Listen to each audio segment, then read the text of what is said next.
গোপালগঞ্জে অজ্ঞাত রোগে মারা যাচ্ছে টমেটো গাছ। এতে আর্থিক ক্ষতির মুখে পড়ছেন চাষিরা। কৃষি কর্মকর্তা বলছেন, জমিতে বারবার একই ফসল চাষ করায় ছত্রাকে আক্রান্ত হয়েছে টমেটো ক্ষেত। পাতা শুকিয়ে মারা যাচ্ছে টমেটো গাছ। ফলন নিয়ে দেখা দিয়েছে শঙ্কা। বেশি লাভের আশায় ঘের পাড়ে টমেটো চাষ করেছিলেন গোপালগঞ্জের চাষিরা। Japan Bangladesh joint venture company JBS holdings limited. ফুল আর ফলও ভালো আসলেও হঠাৎ করে অজ্ঞাত রোগের হানায় দিশেহারা তারা। বলছেন, ওষুধ দিয়েও ঠেকানো যাচ্ছে না গাছের মৃত্যু। গাছ শুকাইয়া ফললা গাছ মরে যায়। আর একটা কারণ দেখা যাচ্ছে, গোড়া সাতকুড়ো বটিয়া গোড়া পচিয়ে সব মারা যাচ্ছে। 3 বিঘা ঘেরে যেমন টমেটো শসা লাগাইছি, লাউ, কিন্তু তার ভিতর লাউও কিছু মারা গেছে।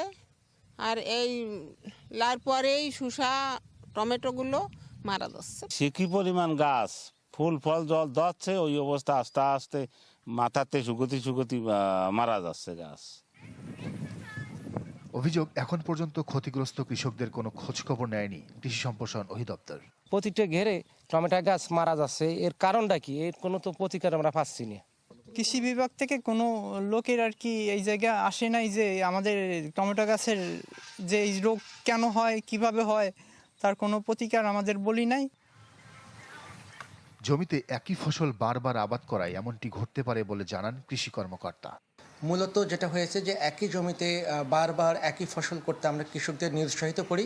আমরা দেখছি যে অনেক জমিতে কৃষকরা প্রায় 10-12 বছর ধরে এই টমেটোটা চাষ করে আসছে। তো আমরা তাদের উৎসাহিত করেছি যে আপনারা এর পরবর্তীতে ফসল পরিবর্তন করবেন।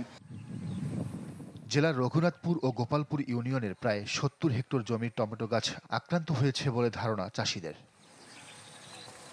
Desk report, channel 24।